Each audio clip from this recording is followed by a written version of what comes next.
8:45, I was typing away at my keyboard, and at 8:46, just a minute later, I heard this double explosion, a boom, boom. And then my peripheral vision caught something in the window behind me. I spun around, and just 2 or 3 yards from me, 84 floors in the air, right against the glass, swirling flames. Sort of not what you're used to seeing.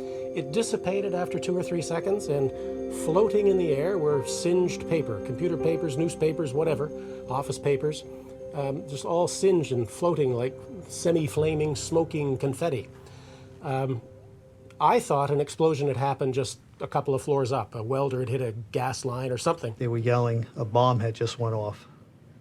When the first plane hit Tower 1, I thought it was a Cessna that hit, and ran over and saw the damage. We were able to see all the papers flying out of the window and flames shooting from the upper floors. I called my wife in New Jersey to let her know that I was okay. You might be seeing something on the news, and that I wasn't involved. It was the building across the way. At about 3 minutes to 9, I called home, told my wife something has happened next door, turn on the television. There's a developing story. I'm okay, it's next door. The first building apparently was hit, and I didn't have a clue. I was in the elevator coming up. The phone rang as I got closer to the desk, and my mother was on the phone. Stan, how you doing? I'm doing fine. And my brothers, Steve, Paul, Bill, they took turns in asking me the same question. And I'm saying to myself, wow, it's not even 9 o'clock, there's a lot of love here. Hung up the phone, is showing them I'm fine. And nobody up to this point told me that a plane hit the first building. Nobody. And I just happened to raise my head, and I'm looking an angle towards the north building. And what I saw was chunks of fireballs coming down from the sky. And we were watching, we saw chunks of fireballs. My God, what is happening? I ran into Brian Clark. He's a co-worker of ours. And I told him, people were jumping from the building. We walked over, we were watching more people jump to their death, and Brian just walked away. He couldn't believe what he was seeing. The strobe lights flashed throughout the office, and the little siren gave a whoop whoop, and a very familiar voice. In fact, the man who had conducted all the fire safety drills came on the PA system and said, "Your attention, ladies and gentlemen, Building 2 is secure. There's no need to evacuate Building 2. If you're in the midst of evacuation, you may use the re-entry doors and the elevators to return to your offices. Repeat, Building 2 is," and went through the announcement again. And so I went out of my office and I sort of told everybody, move, we got to go to the center core and wait for further instructions. That's what we were supposed to do. I had volunteered to be a fire marshal after the 93 bombing. I had grabbed my flashlight, which the Trade Center had given me, put a whistle around my neck. I told him, I'm going to go downstairs. I'm not feeling comfortable up here anymore. I'll come back up later if they allow us back into the building. Pressed the button for the elevator. The light lit up to go down. Waited a couple of seconds, the doors opened up. So I figured it looks like a good elevator instead of walking down 84 flights of stairs. And I'm watching this plane, and every split second it's getting larger and larger. And as this plane is coming towards me, I can see the U and the tail. And this plane is looking me, eye level, eye contact. And the plane starts to tilt as it's coming towards me. And all I remember saying, "Lord, I can't do this, you take over." I dropped the phone screen, dove under the desk. And last minute, the plane tilted like this and just crashed into the building. The plane hit our floor. Again, that double explosion, boom, boom. It went underneath me. The plane went from 78 to 84 and took out our trading room. In a split second, our room just fell apart. Our floor, if you like, fell apart. Everything came out of the ceiling. I mean, it was total destruction. Every wall is flattened. Every piece of furniture was broken. The only desk that stood firm is the one I'm hiding under. My Bible was on top of that desk. At that point, we thought the building was going over. The whole building was going to topple over. The sway. The building swayed slowly one way toward the Hudson River to the west. 6 to 8 feet was the sensation. I mean, we were used to a little sway in the wind, but this was extraordinary, a horrible feeling. And by the time it came back, I just jumped up and just had to get out of the elevator. So with this group of people following me, we went down 3 floors. When on the 81st floor landing, a woman said, "Stop, stop. You can't go down. There's flames, there's smoke. We've got to go higher." And she just, was insistent, blocking us. We couldn't go down past her.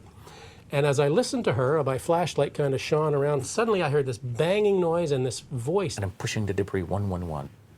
And I'm dodging all these cables hanging, short-circuiting and sparking with a sprinkler on. Looking at the piece of the plane that was broken in the doorway. Other part of the floor is in flames. I can hardly breathe. And I'm scared of getting sucked out. And I started to scream.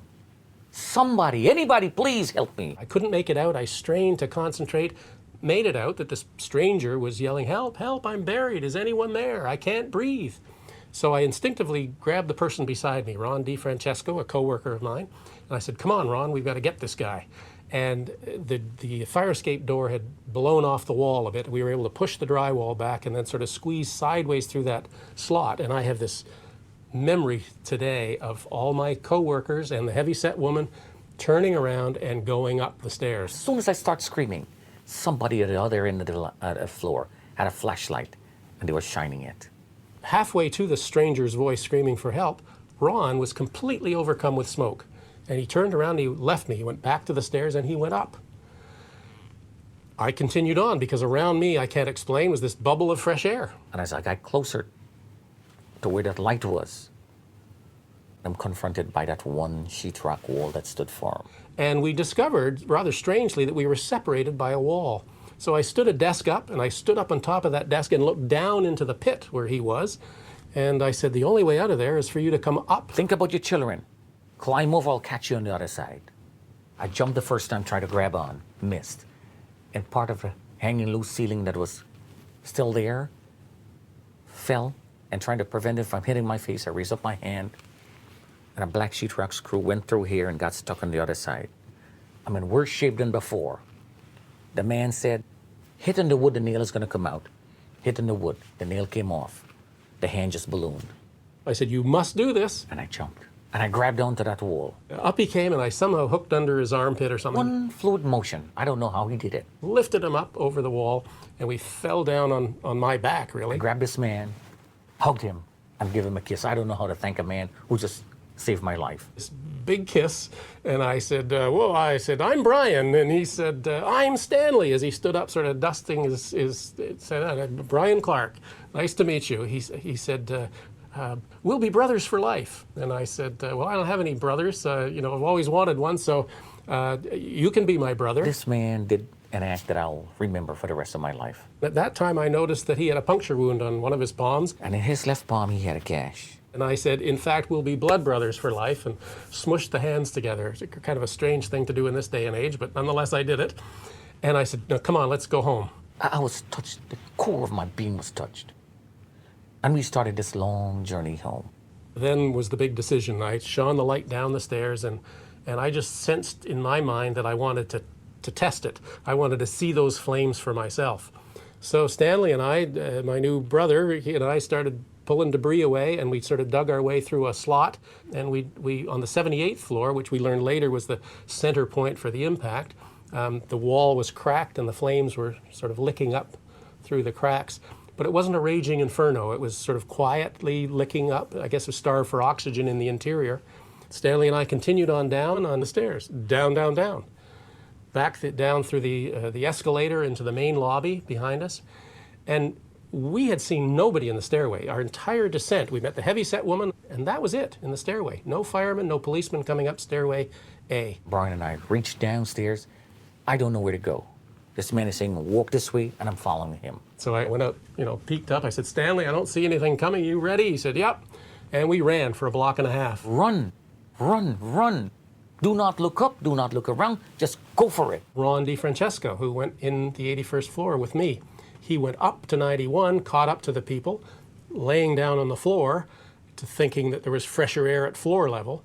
He made his way back to the stairs, and I guess he went through the slot that Stanley and I had sort of created down stairway A. And so I started to run downstairs. And so I ended up on the ground level, and I went to walk out, and I wanted to walk out into the courtyard, but there was a lot of debris and people jumping, and it looked like a war zone. So they made us go through the concourse area. When he was exiting the building, he heard an explosion. He spun around, and a fireball was coming down the hallway at him. He put his arms up, blew him across Church Street. He woke up in the hospital 2 days later. Yeah, I had burns, they say, on 80% of my body, and a broken bone in my back, and you know, I had my contacts in, so they were melted to my eyes, and my wife said she came into the hospital 2 days later and walked right past me. I guess my ears were turned inside out just with the burns. My head was very swollen, and so I was in the hospital for 12 days, and then I went home back to New Jersey to recover. I enjoy living, and I've learned that life is precious. I mean, they were snuffed out. So many people, randomly, haphazardly, and senselessly. You know, you take a deep breath and think what a gift life is. I'm deeply appreciative. I know how precious life is.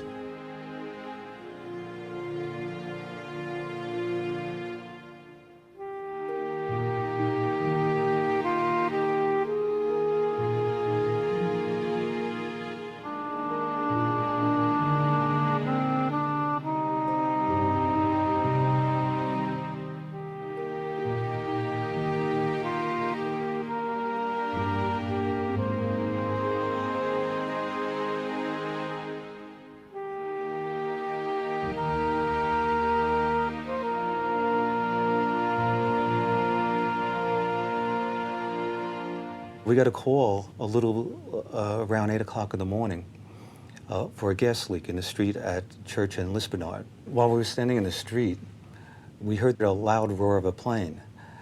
And you never hear planes flying overhead in Manhattan because of the heights of the building. And we heard this plane racing down the Hudson River. I saw the plane aim and crash into the North Tower of the World Trade Center. And at that moment, I knew that this was not an accident, that this was a terrorist event. I was at home, and I was having my first yoga lesson at my wife's insistence. And he was really putting me through lots of difficult poses. So at about 8:50, the phone rang, and I was relieved to take a break. And they said, some kind of a plane has hit the World Trade Center. Can you come in right away? I was actually in Scotland. I, at the time, was also the commander of the Black Hawk Assault Helicopter Company in Chicago. So when 9/11 happened, I was desperately trying to get back to the States, and I was desperately trying to pool all of my pilots and crew members together from Scotland because we didn't know if Chicago was going to be next, and we had the only military assets in the city.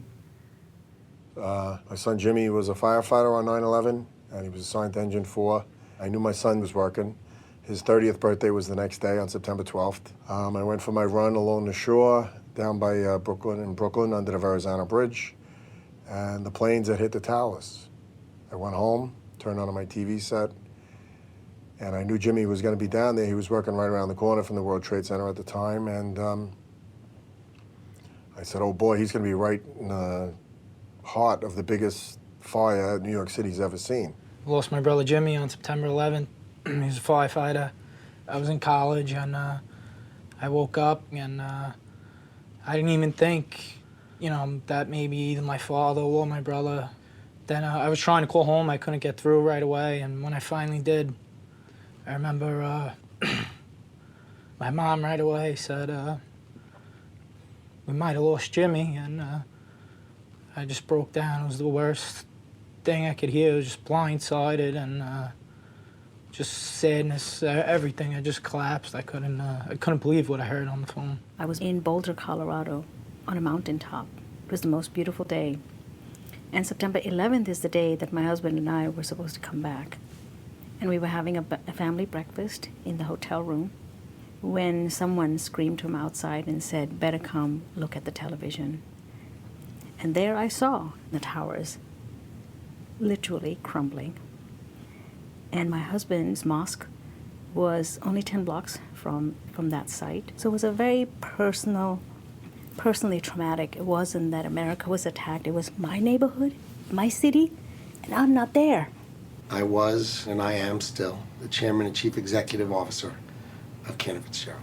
On September 11, 2001, was my son Kyle's first day of kindergarten. So my wife and I took him that morning, and that's where I was standing when the planes hit the World Trade Center. I was standing with my son Kyle taking a photograph in front of his school for his very first day of school. Unfortunately, because the firm was on the very top of the building, the airplane that hit the World Trade Center came in below our offices and took out any possibility that anyone who was at work that morning could escape. Walking into the lobby, one of the fire safety directors came to me and said that the fire was somewhere above the 78th floor. So as the firefighters came in, we ordered them to go up, not to put out the fire. We ordered them to go into the building to evacuate people and to rescue those that couldn't get out. One lieutenant from Engine 33 came up to me and just looked, concerned about whether we were going to be okay. I told that lieutenant to take his unit and to go up and start to evacuate and rescue those that were in trouble. And that was the last time I saw that lieutenant. That lieutenant in the lobby was my brother. And it was good that we met. On 9/11, I knew that somehow that was going to cause my son's death.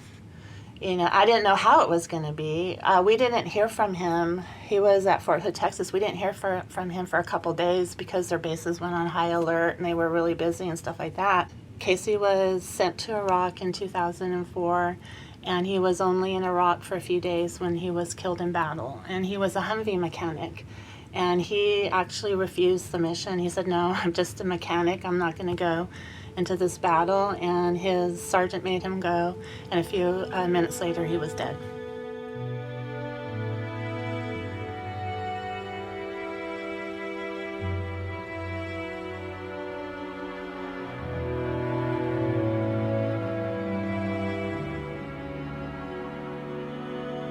I went to the Pentagon early in the morning and was hosting a breakfast for a group of members of Congress to talk about the defense budget. And they were concerned about an increase in the defense budget, which I was convinced was needed. And as they were leaving, the senior military assistant came into the office and said that a plane had hit the World Trade Center tower.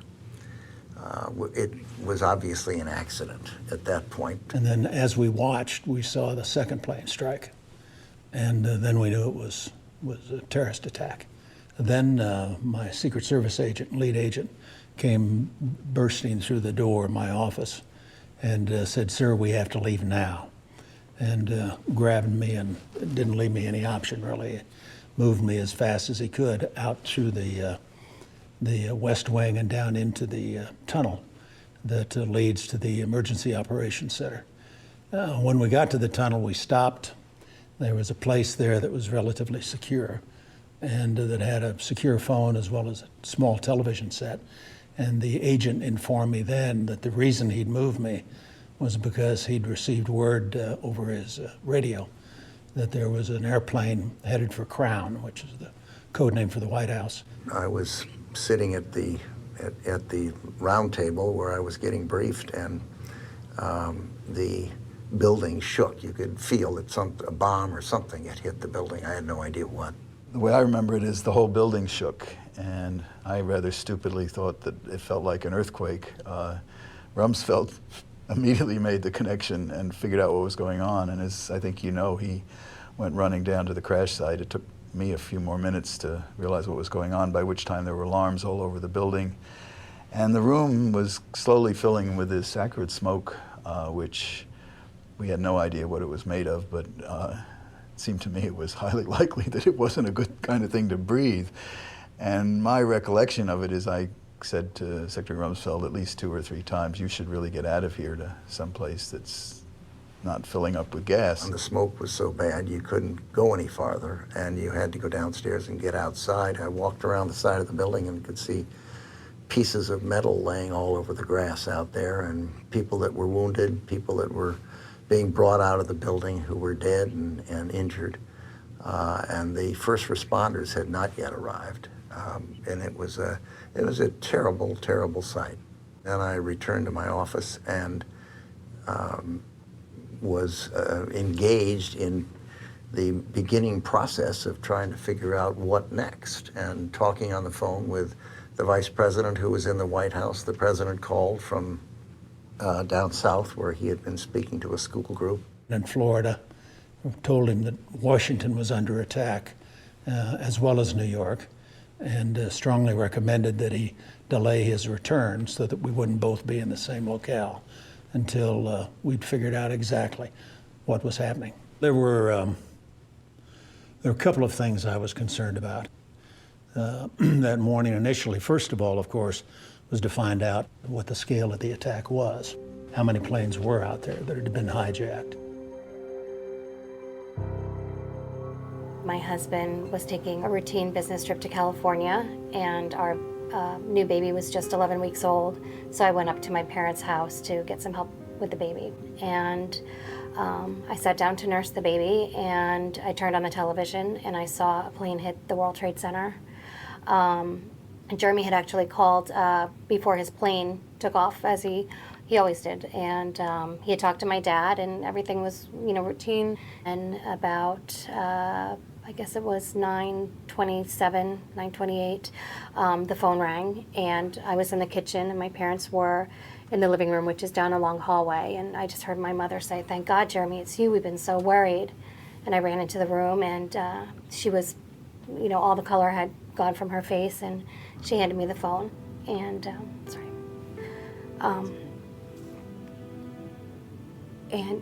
and he was on the phone, and he had told me that his plane had been hijacked. At the same time that he's telling me this, I see everything unfolding on a big screen television, and he said his plane had been hijacked by 3 men. He thought they were Iranian looking. They were wearing red headbands, and they claimed that they had a bomb around him. And at first we both kind of went into a little bit of a panic, and then we just started saying "I love you" to each other, almost rhythmically. That, when I think about it 10 years later, I don't know if you can see into somebody's soul at that minute, but we were so close. And I think just talking to each other, we brought calm and peace to each other. And then, it was as we both had a job to do. When I got the word that Jimmy Boyle, who was the president of our union, the UFA, Uniform Firefighters Association, and when I heard that he lost his son was missing, I said, I'm going down there to find this kid. I wasn't supposed to go down there. My family told me, don't go down, you're too old. And I was 69 years old, and they said, don't go down there. And I said, I got to get down there. And in the rubble, we found a crushed fire truck. And we told the crane operator, he came over and he shook it out, and he went out to the street, and we told him, put it out on the corner, which was Bessie and West, which he did. I had choppered into the scene, into New York City, with Rudy Giuliani and George Pataki in the chopper. And we took a quick motorcade to the Ground Zero area. I remember driving down the West Side Avenue and lined with people hoping that, that the country could recover. And they viewed the president as a symbol of that potential recovery. And Giuliani said, it's great they're all out here to see you, none of them voted for you. And then we hear that the president is coming. Now, this is getting late afternoon. And we said, okay, but we kept working. And we were finding people, and parts. All of a sudden, they said, the president is here. So a couple of guys started to get down, and so I went out with them too. I went out to the street. I walked out to West Street, and I saw the pumper that we had found in the rubble, and nobody was standing on it. So I jumped up on it to see what was going, and right across the street was a command post, a tent with all microphones in front of it. I figured, this is probably where the president's going to be. I knew he was down the street. You could hear him. Couldn't see him, though. And then this guy comes over to my right, and he yells up, could hardly hear him. He said, somebody is coming over here, and when you do, you help them up, and then you get down. I figured it's a politician's coming over here, and I'll help them up, and then I'll do what I'm told. I felt like I needed to say something. And I got up on a pile of rubble, and I wanted a firefighter to be with me as a statement of solidarity. And so I get up on this what turns out to be a fire truck that had been destroyed. He comes right in front of me, and he puts his arm up. So I pulled him up, I turned him around, and I said, "You okay, Mr. President?" He said, "Yeah." He said, and then so I started to get down. He said, "Where you going?" I said, "I was told to get down." He puts his arm around my shoulder. That's it. That's my story. It was a very emotional moment. I mean, the whole event was emotional because I was looking in the eyes of people who had rushed into danger to find loved ones and co-workers and people that they cared about, and it was evident that it was going to be virtually impossible for people to have survived in the collapse, in the buildings, in the rubble that was there. At first, there was kind of a politeness, and then it seemed like to me people were wondering who I was, whether or not I had the leadership capabilities necessary to, seek justice. There was bloodlust, a lot of emotion, and people, the rescue workers, wanted their president to make it clear that whoever had done the damage to 9/11 would face American justice. I had made up my mind that was going to be the case anyway. The first priority, obviously, was Afghanistan, because that's where Osama bin Laden was. That's where Al-Qaeda had been headquartered. That's where they'd established training camps that trained some 20,000 terrorists in the late 90s. And so first we moved on Afghanistan.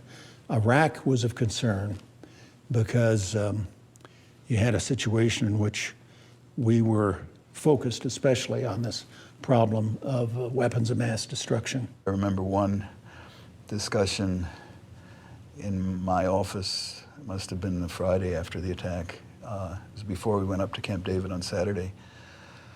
A number of people saying, look, this isn't just about retaliating for this specific attack. The goal is to eliminate global terrorism as a threat. The president made a decision, which I wholeheartedly supported, that we needed to deal with Iraq as sort of the next major threat, and that if we didn't act in a timely fashion, there's a very real possibility that we would see him reconstitute his deadly technologies. We actually spent some time, including with the Rumsfeld Commission, thinking about the threat of weapons of mass destruction against the United States. And there were scenarios done, placed think tanks in Washington. One of them was called Dark Winter. Dark Winter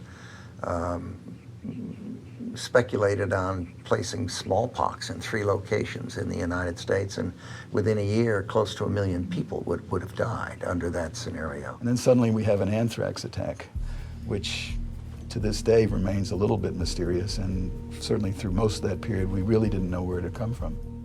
Well, the FBI says that they've got the guy and that he's the one who committed suicide, who'd worked at Fort Detrick. Well, we were so busy at the office, and I happened to have at that time a great personal assistant, Erin O'Connor. She had gathered a stack of threatening letters and had them off to the side of her desk. And I asked her about them, and then she showed me one that said, "Take penicillin now, death to America, death to Israel." A couple of days later, Erin said to me, "I've got some kind of a skin inflammation going on." She's very fair-haired Irish American. She didn't seem unduly upset by it. And she had gone to see a couple of doctors, and they weren't sure what it was, but they had started her on Cipro, thank God, which is the antibiotic that you use. By the following Monday, she was in pretty tough shape. She had a large mass, and she came into the office and said, "I'm feeling better because of the Cipro, but I still have this mass." And her girlfriends took her into the restroom and looked at it and came out to me wide-eyed and said, "This is really serious."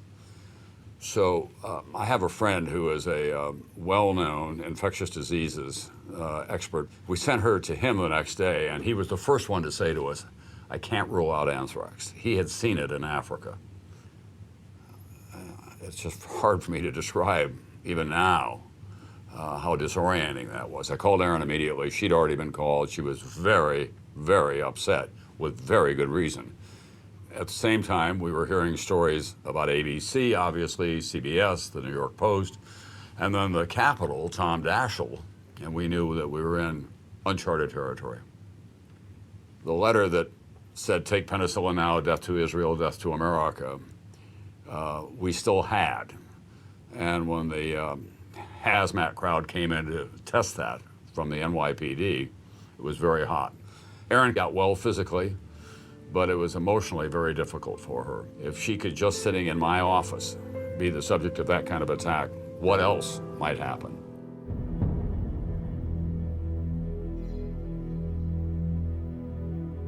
I understand, how difficult it can be for our passengers, and we want to try to make that easier.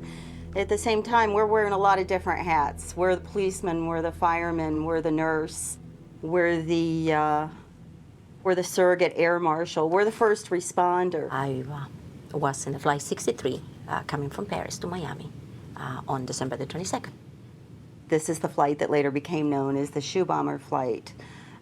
We were carrying Richard Reed. In fact, he had been noticed during boarding by several of the boarding crew members during the dinner service. He had not wanted to drink or eat. On a 10-hour flight, it's not normal that someone refuses. It's a transatlantic. So we even make jokes that probably he is on a diet. And we finished the service, everything was okay. Christina was in the back, they were fixing the galley. We were ready to show a movie. I was in the back galley stowing the service items when it was noticed by passengers and crew that there was a burning smell in the cabin. It smelled like burnt match, and in my mind, the only person who could be doing something wrong is the person who stamped up above the other ones. So I went and I talked to him. I said, "Excuse me, sir, what are you doing?" And he ignored me. I said, "Excuse me, sir, what are you doing?" He said, "What are you doing? What are you doing?" He ignored me completely. But he was huge and he was sideways, so he covered with his shoulder what he was doing. So I couldn't hold it. I just pulled him back. When I pulled him back is when he just lit the match. And I was expecting to see a cigarette or a cigar, and I saw a big shoe in between his legs with the shoelaces standing up, burned halfway. I jumped on the top of him, trying to get the shoe away from him. Twice I tried to reach because he just pushed me the second time. So I just ran to the back and get Christina. She was very frightened and panicked and shouted to me to go get him, go get him. Go, stop him. Don't let him pick up anything from the floor. He's bent down. He has something between his leg and the wall of the airplane. And he's working frantically at something. I jumped into the seat next to him and I wrapped my arms around his upper body in an attempt to pull him up away from what he was doing. He bent his head down and latched onto my hand, and he bit me over the knuckle, over my thumb, and I couldn't remove my hand from his mouth, and it was really painful. And at that point, I started screaming, "Help me, help me, help me stop them." That's when I started screaming. All the languages that I know, in English, French, Italian, because the plane was full of French and Italians, and I am a native Italian and French speaker. And passengers came from over the middle aisles, from forward, from back. The Italian guy who was in front of him, Mr. Richard Reed, had a ponytail, so he grabbed it from the ponytail and immobilized him. He released my hand. I moved out of that area. I saw Flight Attendant Letty in the other aisle, and I screamed to her to get the flex cuffs. The passengers didn't know what was going on, but you could see fear in their faces. First Officer Kent really took control of the situation. He did an incredibly awesome job of tying up Richard Reed. He was fighting. He was fighting back. And I was in the forward area when the shoe appeared, and I looked at it and thought, what's that? What now? And it was quickly determined that it was an explosive device. And it was the knowledge of what had happened on 9/11 that was fresh in everyone's minds. I think that the flight attendants on board those flights were extremely courageous, and they're my heroes. I know that 2 of the flight attendants, Amy Sweeney and Betty Ong, actually made phone calls to flight service identifying the hijackers on board that plane, one of whom was Mohammed Atta, 20 minutes before the first airplane hit, which was invaluable information for the authorities. About 2 weeks after September 11, I went to Shea Stadium to watch the Mets play because they were just returning home and they were wearing the fire department and police department hats. And I went there. Usually when I go to Shea Stadium, I get booed because I'm a Yankee fan and a very, very annoying Yankee fan. Well, I showed up that night. It was after September 11. It was the first game back in New York after September 11, and I got a standing ovation at Shea Stadium. Afterwards, the press asked me, how did it feel to get a standing ovation at Shea Stadium? Because all the press corps knew I got booed at Shea Stadium and applauded at Yankee Stadium. And I said to them, it felt very, very good. It showed how everybody can come together, even Yankee and Met fans, after September 11. But I'm going to feel better when they boo me again. So I'll know we're back to normal. So I'm warming up underneath the stadium, and I had thrown out other first pitches, and I knew what it was like to throw a pitch with a bulletproof vest on. And felt pretty confident that I'd be able to make the pitch at the time. Jeter comes in and says, "You're going to throw from the mound." And I said, "What do you think?" He said, "Well, if you don't throw from the mound, they'll boo you." And I said, "Okay, I'll throw from the mound." And as he left, he said, "Don't bounce it, they'll boo you." So I've got his words echoing in my mind. Adrenaline was coursing through my veins, and the ball felt like a shot put. And Todd Green, the catcher, looked really small. 60 feet 6 inches seemed like a half mile. And anyway, I took a deep breath and threw it, and thankfully it went over the plate. And the response was overwhelming. It was the most nervous I had ever been. It's the most nervous moment of my entire presidency, it turns out. March 25th, 2002, we're down there, and we had found the helmet. My son's helmet was crushed, and he had the 114 on it, and he had his name on it. So we knew he'd probably be nearby. With that, a whole crew of us got down there on our hands and knees, and we dug, with our hands. And we usually had the big grapplers. Once we found that, we came in, and that's when we would move in. And found him in his turnout coat, his turnout pants, and his boots. And decomposition had set in. It was naturally 6 months later, and we wrapped his body in an American flag, put him in a body bag, wrapped him in an American flag, just like we did all the people that died down there. We wrapped them in American flags, and we put them on the stretchers, and we had a procession out, and we lined up all the men. Everybody stopped. There was no digging. My 3 sons came. My one son, Timmy, was in the fire department then. They brought him down, and my other 2 sons were young and were at home, and I called up, and they came over. We were actually all there when we found my brother. My dad brought us down there, and we were all actually able to carry him out. It was a lot of emotion, and it was sad, and everybody at the site, they lined up along the ramp, and we went down, and everybody was very respectful. You could feel the love there, like from a lot of the guys, the firemen, the cops, the Port Authority cops, everyone.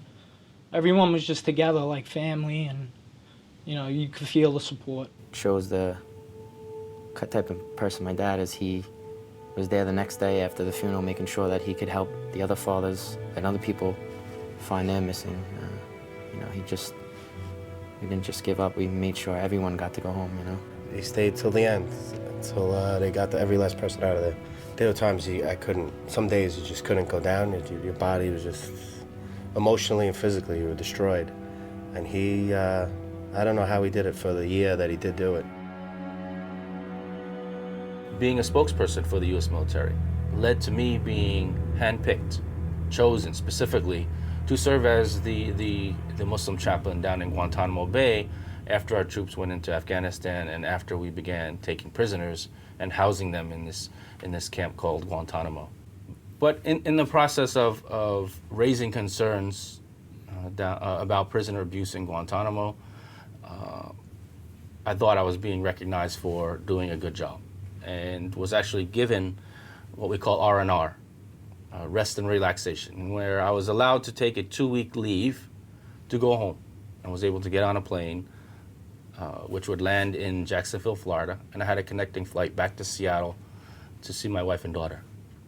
But I would never make that connecting flight to Seattle. Instead, when my plane landed at the Jackson Naval Air Station, I was swarmed by customs officials, immigration officers, intelligence officers that included Army counterintelligence, naval criminal investigators, and also the FBI. At first, the customs officials claimed that I was carrying some suspicious documents, and I was secretly arrested and then locked away in maximum security prison in Charleston, South Carolina. Nobody knew I had been arrested. I was arrested in secret. I never showed up at the airport in Seattle to meet my wife and daughter. Later, I would learn that they cried for hours waiting for me to show up, and I never did. My parents had no idea what had happened to me. So it was like I had disappeared in America, in my own country. I was also shackled at the wrists and at the waist and at the ankles. And when they transported me, I had these goggles, blackened, put over my eyes so I couldn't see. And then I had these heavy industrial type ear devices or ear muffs put over my ears to prevent me from hearing. And that's called sensory deprivation, and it's done to instill fear, intimidation, and confusion. So I was held in prison for 76 days. I was never charged officially with spying or espionage or aiding the enemy, even though the government was accusing me very publicly of those things.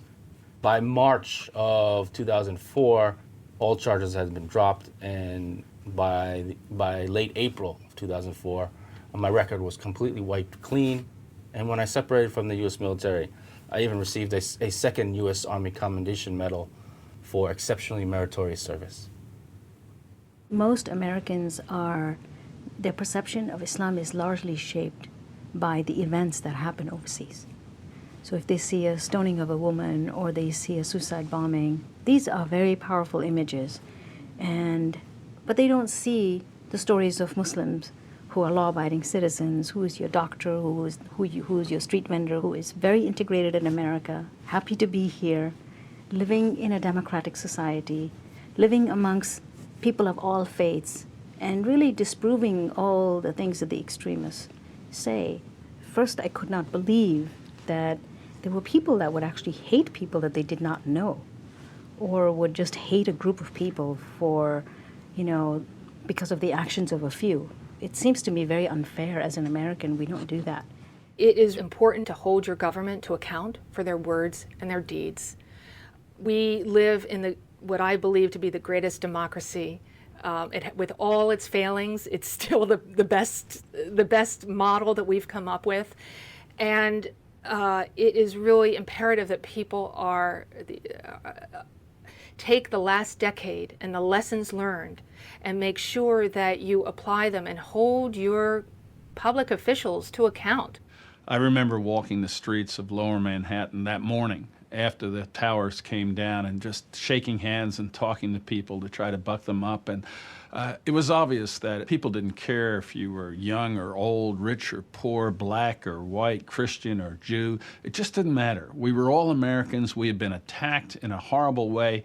And we had a sense of unity that tragically we don't still share today. And I think that's one of the sad things about this past decade is that sense of common purpose, that love of our freedom that united us as Americans, not just on September 11th, but for days and weeks after that, kind of vanished. On 9/12, we had a feeling throughout the whole country of patriotism throughout the whole country. Everybody was American. We were all looking out for each other. Black, white, Latino, whatever. There was, at the moment of the attacks and in the days afterward, a kind of joining of hearts and minds and will in America to get through this together. And somehow that's begun to fray. And I think that's sad. I don't think it's a worthy tribute to the people who died, and it ought not to be our legacy. We have to find a way to rekindle that flame in some respect. I no longer dwell on the 9/11 events. People ask me to tell the story, and I can tell it, but on a daily basis, I don't think about it. I still deal with it daily, right? And I'm fortunate, but I have a lot of baggage, I guess you'll say. So, and I'll carry that with me to my grave. It was very difficult speaking about my experience. It really took years. And even after maybe a year or two, I couldn't put all the pieces together. You know, and a lot of spouses were saying, you know, what did my husband say? And that was very difficult. You know, was he frightened? We were all very frightened, so it was quite difficult. And I struggled with that survival's guilt for a long while. Lord, why me? Of all these good men and women, why me? And it put life in perspective. It's short. You know, you could die at any day. You know what? Live life to the fullest, you know, because tomorrow could be your last. I'm remarried and to a wonderful man. So my life now, you know, it's very joyous. I don't think you ever get over the loss or the pain. Somewhere along the way, I've learned to separate the pain from joy. I know many families, you know, do want more of a revenge. And for me, I think judgment comes in another life from here. 9/11 is not just a New York City Fire Department or a New York City event. It's an event of global trauma. It actually connected all victims of terrorism. And it's really the world community coming together and saying that these are acts against humanity, and we can stop it. I think that I would just spend the rest of my life full-time grandma and teaching.